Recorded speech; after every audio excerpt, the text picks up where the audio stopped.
This is the hardest part for me because I have literally no idea how to start a fucking intro. Like, I can't do that, but I do be looking good right now.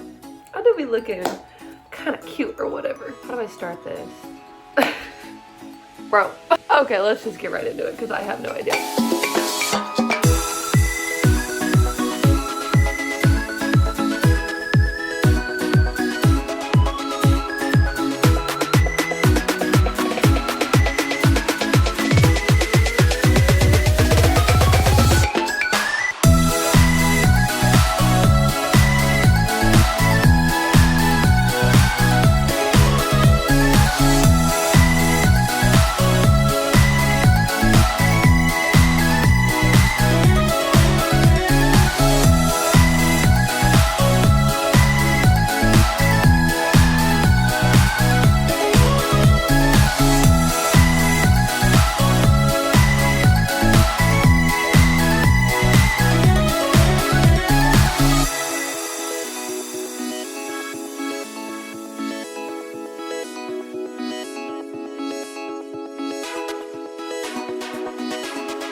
Welcome back, y'all. I'm a little congested right now because I'm getting over a cold still. It's actually a pretty quick cold. It probably lasted like 3 days of me actually feeling like I was sick. Now I'm just like still like congested and like that nasally like sound is coming out of me, but like it's not like the sick part anymore. I'm getting over it part right now. And it's not on the lip. I'm getting a little chapped. It's the cocoa butter. Cocoa butter, Vaseline. It's the best kind. Smells good, looks good, you know what I'm saying? So anyway, I've officially been in Spain for 2 months? Yeah, 2 months. I've officially been here for 2 months, and there is a lot that has happened. Lots of it I can't really share just because like I am still playing here, and some of it I'll just share after the season's over. It's been a bumpy ride, to say the least. Today we have a game. We're currently 6-1. It's either 5-1 or 6-1. I think it's 6-1 because we just won last weekend again. So we're 6-1. I don't know how anything really like works. I ask questions. Nobody has answers for me. Like, oh, who are we playing? What time are we playing? Where are we playing? Nobody ever has answers for me. So I just stopped asking questions and I just go with the flow. So I'm really out here. I'm out here living though. I'm really out here living though. But no, it's been great. I want to say the first month was really difficult. I did feel really like homesick actually, which is weird because I've lived away from home for a long time. It's been about since 2018-ish, like I've lived away from home basically. And I got here and I felt really homesick and like alone. But after that first month was over, that's when I kind of started seeing myself integrate better with the team, playing better. And every single week since my return to playing basketball, I see my old game coming back from, you know, the knee injury and not playing for so long. I do see myself kind of being a little nervous at times when I'm playing, trying to protect my knee still. I stopped wearing the brace. I hated the brace. The brace made me play like I had, well, it did make me play like I was playing with a 15-pound weight attached to my knee. And I had to take it off. I couldn't do it anymore. It was heavy.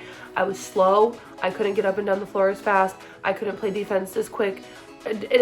Overall, it was just like a waste of time. You know, I talked to a lot of physical therapists. I went straight to the Mayo Clinic's website looking for information about like whether to wear the brace or not. I watched endless YouTube videos, TikToks, trying to see like if I don't wear this brace, is my knee really gonna, you know, again. And basically everybody that I've talked to and everything that I've read and watched, everyone says that it's literally people just wear the brace because it's like a mental thing. So people mentally just feel more like comforted with like when they're wearing it. If you were to re-injure your knee, this giant ACL brace actually isn't gonna help your knee at all. It's not gonna save your knee. It's not gonna prevent anything from re-tearing, and that this brace is really mainly a mental thing. So I said, ditch the brace. I don't need this for my mentality. I'm confident. I do see myself kind of trying to compensate for it sometimes. Usually it's on the offensive end, so like it's not as bad. Like fading away from contact and trying to make sure I'm landing on either 2 feet or my good leg, if that makes sense. Like I see myself doing those kinds of things, which in time I'm sure will get better, and they have gotten better. Like I'm starting to get more comfortable with contact again. And it's really just like a process of, I don't know, just getting back to the old me still. You know, I'm only at 9 months right now, 9.5 months. So like, it's still really early. Like most people don't even go back to playing at this time. Most people wait till, you know, they're at a year to start playing again. So that's just kind of where I am at with my knee situation. Last thing, oh, by the way, this is the only energy drink that they have that I actually like drinking here. So I did order C4 off Amazon, Spain Amazon. You have to use Spain Amazon here. You can't use US Amazon, you have to use Spain Amazon. And everything is in fucking Spanish, so. Also, on the iPhone, I didn't know this was a thing, but if you're on a website, whatever, and it's in a foreign language, there's a button like where you would put like the web address. There's a little button on the left-hand bottom corner of that web address, and it's like a big A and a little a. If you click on that, a thing will pop up, and you can hit translate to English, and it'll translate the whole website for you to English. That's how I got through Spain Amazon. Because I was literally like, oh, no way. But you still have to search certain items in Spanish. So when I was looking for energy drinks, I had to look up the word for energy drinks in Spanish and put that into the search bar. But I did find C4. C4 is the only energy drink that I like that they will actually ship here. They don't have Alani, they don't have Celsius, they don't have Bang. You can't get any of that shipped here. Only the C4. So I don't know what's up with that. Probably the products in it, because a lot of products aren't allowed here because of FDA regulations in the US allow a lot of bad things to be consumed by the population. So we're gonna talk about now my kind of experience up to here. The club scene is fun. although I'm not a fan of Spanish music. I mean, I am, certain songs, but I don't know the words, so I can't like with it like I normally would. I like to sing the songs when they're playing. You know, it's whatever. It's whatever. I can listen to my music any day, so it's fun. It's still fun, and I still dance, and I still have a good time. And the clubs are fun. They're popping. The only thing is, it's very hard to determine who speaks English and who doesn't. A lot of people don't speak English in Cartagena. Apparently, that's just like a Cartagena thing, and that a lot of people, most of the people in like Madrid and Barcelona, they speak English, but those are also very big touristy areas, so that like makes sense why they would speak better English there. Like there's some touristy stuff here, as you saw in the beginning. That's all the touristy stuff. Anyways, so you know, I felt like when I first got here I was struggling to fit in with the team. Like I feel like I wasn't really getting like mixing well with them, integrating well, but like as time went on I feel like they almost like started to accept me more, if that makes sense. So started getting along with people. They invited me to a basketball game, out to the bars when we didn't have practice or games, out to eat a few times. Literally last week I met my new friend Emma from Canada. Emma is from Winnipeg, Canada, which is literally 4 hours from Hibbing. Like, what are the fucking odds? She was literally telling me about how I go to Minnesota all the time. Like, I was just in Minneapolis. Like, my family's been to Bemidji, Grand Forks. It's just like, it's a small fucking world. Like, what are the chances that both of us are in Spain right now? Out of all the volleyball players in the world, out of all the basketball players in the world, out of all the cities and countries and teams in the world, and both of us are in Cartagena. Like, that is just so insane to me. That's like string theory. Like, we've probably been in the same area multiple times. We could have been in the same city many times before and just never met until now. Like, string theory type shit. So weird. So weird. English speaker is what I love the most. And now I have like a solid like friend group that I can hang out with. So love that for myself. And Franca. We love Franca. Shout out Franca. She's been my friend on the team since day one. Since day one. My fellow English speaker. A lot of them, like I said, don't speak English on our team. Or they speak some English, but it's not perfect, obviously. Or it's broken, or they only know certain things, and there's a lot of I don't understand. And so it's just like, you know, I'm learning Spanish. I don't know if they're learning English, but I'm trying to learn some Spanish, trying to assimilate, trying to get used to this area. I mean, we're halfway through. We're halfway through now. I mean, I've only been here for 2 months, but they've been here for, I don't know, since September, and I got here in October. It's been an interesting couple months, some ups and downs, some interesting stuff with the club. Next thing, a list of things that would literally send an American into a coma if they came to Spain. It's crazy the differences. They're very weird. First thing on the list, crossing the street. Everybody walks. Everybody walks everywhere. People, I mean, everybody also has cars, but if you're walking and you're crossing the street, pedestrian has the right of way, cars will slam on their brakes to let you cross the street, like slam. Like they're letting you cross the street. You are going to cross the street. You don't need to worry that if you're in the middle of a crosswalk and someone's gonna hit you, because in the United States, fuck a pedestrian. They're gonna fucking hit you. They're probably not even looking. They're probably looking at their phone. So on the topic of cars, everything is manual. Some people have automatic, like it does exist here, but most people drive manual. And people have to take their driver's tests using a manual car. I could never. I don't know how to drive a manual car. I've tried one time and failed miserably. I got so nervous, and I was like, people are really gonna like honk at me, like, oh my god, they're gonna get so mad at me. And it was in a small town, so like manuals are not my thing. Second one is when you go to like a fast food restaurant and they give you a tray, nobody returns them to like and dumps their garbage. Nobody does that here. They just leave the tray sitting for the people who work at like the McDonald's or the Popeyes or wherever to clear it. Well, literally the people at McDonald's don't even do that. Like, they don't do that. So then you'll go up, like at the McDonald's here, it's like the eating area is like upstairs. So you go upstairs and there's no tables available because nobody dumps their trays, and then the McDonald's employees don't clean them up either. So now you're like trying to move trays over. So I still just dump my tray and put it at the garbage can like a normal human being should. Like, I don't know, I guess it's just common courtesy. It's just a cultural difference. The third one, literally blows my mind. And like I've talked to a few Americans or people from Southern America, a couple Canadians that are here that I've met.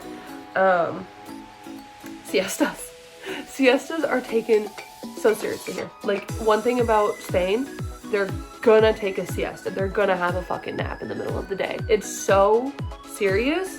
They close the whole city. Like, if you leave your apartment or house from like 3 o'clock-ish to like 6 o'clock-ish, it's a ghost town. Nobody's driving, nobody's walking, everybody's taking a fucking nap. They close down all the restaurants, they close down all the stores. The only store that's open is the Corte Inglés, but that's like a big box, like European store. Like, that's in a lot of other countries. That's not just in Spain. That's when I go do my grocery shopping, because there's nobody there from that time. They have to take their fucking nap, and it's very serious. It's crazy. Everybody has a staring problem here. It's not a staring problem for them. For them, staring is normal. For us, for people who are coming from other countries, it's, hello, keep your eyes to yourself. Why are you looking at me? It also doesn't help that I don't look like them. You know, like, I have light eyes and I'm really tall and I'm fair skin. You know, I don't look like I'm from Spain. So that could also be why people stare a lot, but everywhere though, people just stare. Stare. Turn their heads, breaking their necks trying to look at me, and I'm like, Jesus, chill. What are we looking at? Why can't you just focus on what you're doing? I'm not staring at you. And I'm someone who likes to people watch, you know? So, like, they don't even try to make it subtle. They're like, they're looking so weird. People from the States, if they came here, certain people, they'd be like, you got a fucking problem? You got an issue? Why are you looking at me? Here, you just gotta go about your life. This one's not really a big one. I just think it's kind of weird. Nobody uses Snapchat. And I know that's, people say that Snapchat's like fading out. I will never delete Snapchat. I like Snapchat. I like talking to my friends, sending my friends videos of me talking, posting videos of me talking. I just think it's a good app. Like, I think that it's useful. I use it every day. Me and my friends. I have a 2,800 day snap streak with Autumn. That's the only snap streak that I have that I care about. I don't intentionally keep snap streaks anymore, except for that one, because it's literally, that's like 6 years of Snapchatting every single day. The main app here is Instagram, is what it seems like to me. And they also do use Be Real, which is an American app, so I'm surprised that they use it here, but they do. Be Real is a thing here. Off-brand everything. Spain, not as fortunate. I don't know if that's it. Like, everything is very cheap here. So say I'm going to the store to get laundry detergent. In the US, a normal bottle of laundry detergent would be like 10, 12, up to like $20, depending on the brand. 4 euros. 4 or 5 euros tops for laundry detergent here. Like, what? Lady products, feminine hygiene products, 2, 3 euros. In the States, for just a tiny little box, it's like $12. The exchange rate is, a euro is just about the same as the US dollar. I think a euro is a little bit more than a US dollar, I think. But it's basically the same, so everything is pretty comparable. So when I say everything is cheap here, everything is very cheap here. Everything is off-brand. Like, everybody uses like Androids and Samsung phones. Like, everybody has like knockoff AirPods or knockoff AirPod Maxes and knockoff tablets, knockoff clothes, jewelry, like that Cartier bracelet that everybody raves about. Like, I literally saw that and it was 5 euros. It was a knockoff, obviously, for 5 euros. I was like, everything here is off-brand, knockoff, not the real thing. I went to just like a regular like store, and there was a pink bag, like the brand, like Victoria's Secret Pink, but pink was spelled P-I-N-K-E with an E on the end. It was obviously a knockoff. Countless knockoffs of Balenciaga, Gucci, Chanel. Everything is knockoff. I have not seen one real purse here, or one real authentic luxury brand, if anything. Although in the Corte Inglés, like I said, it's a big box store, so they have real products over there. I don't know. I haven't looked in like the name brand area very much, but I'm pretty sure they have. Like, it's a big, it's a normal, it's like a giant Macy's. Corte Inglés is like a giant Macy's, but it has a grocery store at the bottom. Even shoes, like I've walked past stores and the shoes are fake Air Force Ones or fake Doc Martens or like just, you know, fake Tims. It's so, the US could never. You're wearing off-brand, you're wearing a knockoff. Take that shit off, you broke bitch. Cultural differences are just so weird. No tipping at restaurants. We're in Europe. People actually get paid a wage. Not $3 an hour like I was making in Michigan as a waitress. Ugh, I literally hate this one. No dryers for your clothes. There are no dryers for your clothes ever. Nowhere has a dryer. You have to go to the laundromat if you want to dry your clothes, but nobody does that. Nobody goes to the laundromat. We hang all of our clothes on clotheslines, hanging out of our window or on our balconies. Like, you'll be walking down the street and you'll see people's clothes just hanging out of their windows, like on clotheslines, literally just connected outside of their windows. It's so weird. And it takes, now that it's like winter here, it takes forever for my clothes to dry. It literally takes like a whole day because it's cold. It's not like just, you know, hot and it's drying fast like it normally would if you hang clothes outside. Because in the summer in the US, I'll hang my clothes outside. Like if I'm not, like when I was at my parents' house, like they have a clothesline. Like, you know, there's no problem with hanging it outside. It's just, it takes so fucking long. And a lot of Americans are fucking lazy and they're not gonna want to hang their clothes outside. So there's no dryers. It would send an American into a fucking coma. So fucking bad. Walking everywhere on the topic of being lazy, I'm about to have quads of steel. I'm walking like 3 to 5 miles a day. And that doesn't sound like a lot, but on top of working out twice a day, there's more. That's all that I could think of. I'm sure after this video I'll think of more. I think that was it. So that's all I got really about like my experience up until now. Like I said, there's a lot of stuff that I want to share, but it's gonna have to be after the season. And I feel like it's just more respectful to talk about the season after it's over rather than talk about it while we're still in it. But thank you guys for watching. Thank you for subscribing. I gotta stop promising when I'm gonna post another video because I have literally no idea when I'm gonna post another video. I'm gonna do a Christmas vlog. I'm gonna do a Christmas vlog of what I'm doing in Germany. Adios. Adios, amigos. Adios. Ciao.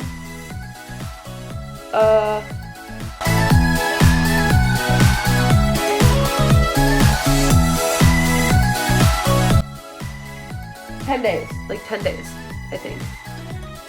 9 days? Today's the 16th. 9 days? Wow, Christmas is in 9 days. Let's see. Have a everybody gets their nap. Don't interrupt their nap. You will get, like, slaughtered. No. And I was like, oh, okay, sorry.